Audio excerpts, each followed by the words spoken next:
Alors, correction des exercices 3 et 4, donc de ces exercices de révision.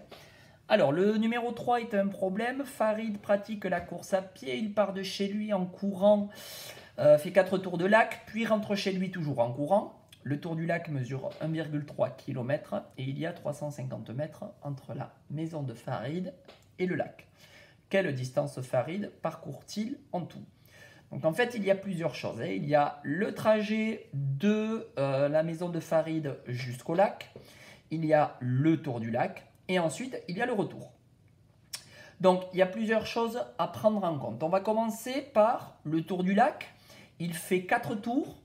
Chaque tour mesure 1,3 km. Donc, l'opération est facile.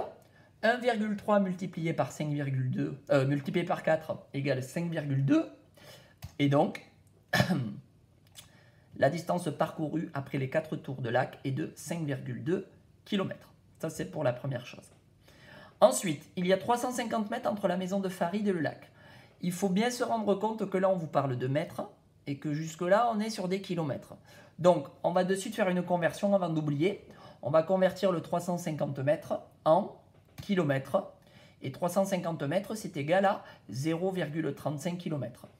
Donc, je vous rappelle comment on fait pour convertir. Pour convertir des mètres en kilomètres, je m'imagine mon tableau dans la tête. Et puis, je me dis, alors pour passer des mètres au kilomètre, je dois me décaler de 3 cases et 3 cases vers la gauche. Donc, je prends ma virgule. Alors, ma virgule, quand je ne la vois pas, c'est comme si elle était ici. D'accord? Puisque 350, c'est comme si j'avais 350,0. Et ma virgule, je vais la décaler de 3 rangs vers la gauche. Donc, je prends mon curseur. 1, 2, 3. Donc, la virgule se retrouve ici. Donc, ça me fait 0,350. Et comme le 0 de la fin est un 0 inutile, ça fait donc 0,35. Ce 0,35, il ne faut pas que j'oublie de le multiplier par 2. Ce qu'il ferait 0,7. 0,70, ce qui fait 0,7. Effectivement, il y a l'aller-retour. D'accord? Et ensuite, la distance parcourue entre la maison et le lac, c'est donc 0,7 km.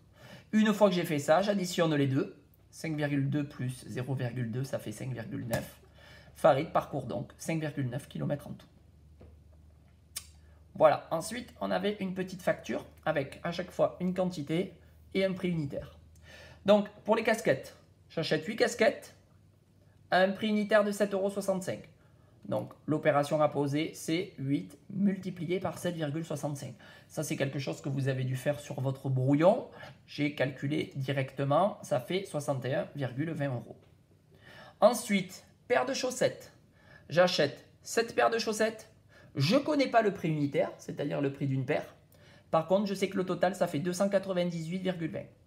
Donc, ça veut dire que je peux trouver, c'est des chaussures, ce n'est pas des chaussettes.